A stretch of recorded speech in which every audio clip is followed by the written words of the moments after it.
Today I'm going to be walking you through how I made my version of the Bushbuddy Stove.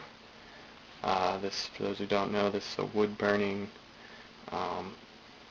stove that you feed in small pieces of fuel to, cook your food, boil some water.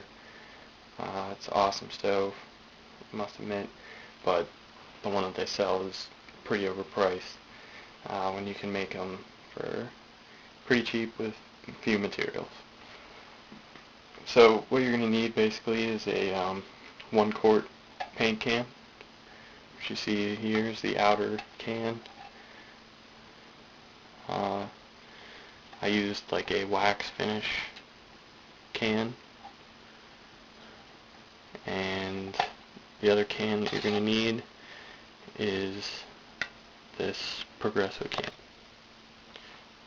Okay, so the first thing I recommend you doing here is to have the top, on your 1-quart can. You can buy them new, like Home Depot, without any paint. I just cleaned out an old wax finish can, like I was saying. But I recommend drilling these holes first before you remove the lid, just because it's more stable. As you can see, my holes are pretty off and messed up. But yeah, first step, drill these holes.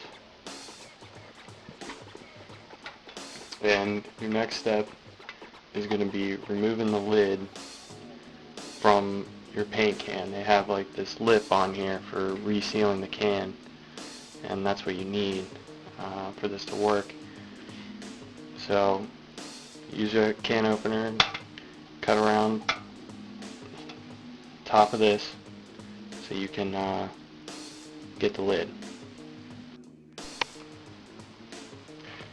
Alright, the next step I would do is take your Progresso can, soup can, and remove it from the top, and a lot of them are pull tops, and drill these holes right up here, fairly close to the edge. I just chose this top line pretty much as a marker, and you want to drill these holes first so you have the integrity of the can intact, so it makes it easier to punch through this. And the next step I would do would be to fit this lid from your paint can onto this Progresso can. The can, these are all painted, so it might be hard to see. This lip here is kind of what seals this lid on top of this Progresso can. Makes it so it can't come off easily at all, really. And this was the hardest step for me, personally. It might be because I used an old can that was all bent and whatnot, but it really took some force to get it on there. But once I did, this is on there. So if you're having problems, just stick with it and, just clamp down on it. I don't know, you'll get it. I actually went in and actually sanded a little bit on the inside of the lid, on the lip on the inside here, so it would fit on easier, with a Dremel tool. So that might help you fit it on there. And the next thing I would do, once you get this fit securely on here, would be to cut out the bottom of your can. Couple different ways to do this. You could actually cut off the whole bottom, which I might actually try on the next one just to see if it works better. But you want to cut this out. I just used like 10 snips, or you could drill a bunch of holes and twist it out, or all kinds of ways you can get creative there. And I just did the simple method of cutting more of this like chicken wire stuff, just to fit down in this hole here. I left a little lip, so just see it in there, and it's not really secure in there. what I'd really recommend would be to use like a hanger and drill some holes along the bottom here and actually, weave that hanger through those holes, because this is where your coals are resting on the inside here, so it's a lot of heat, and you want to make sure that's good to go. So on my next one, I'm definitely going to drill holes and interweave this wire down here and use a little bit thicker gauge. So that's something I would recommend you doing there. And that's about it. Once you have your hole cut out here and your wire in place, however you choose to do that, you can go real simple with it if you want. These will fit together pretty securely. Mine doesn't fit perfectly, but it does work really well. Tried to test it out the other night.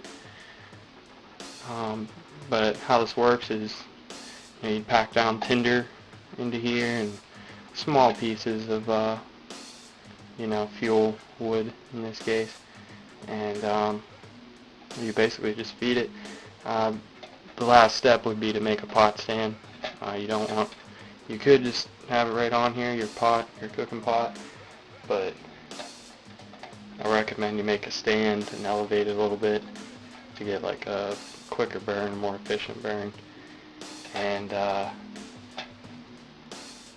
if you use a larger, like 12 cm, like a Musa, or like a 1 liter pot, I definitely recommend the tomato sauce can, because it's a lot more stable than something like this wire mesh. I kind of use this in combination with my alcohol stove, so it works for me personally, but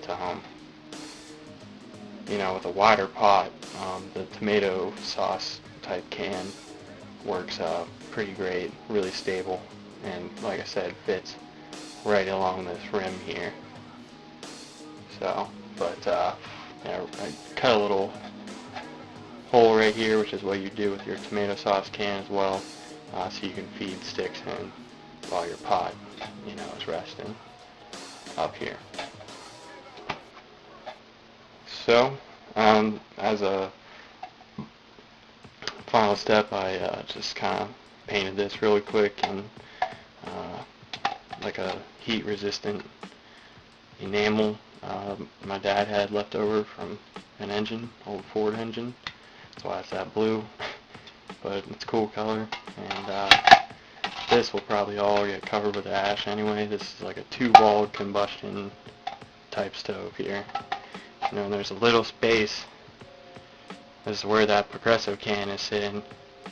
That allows, science to happen in here.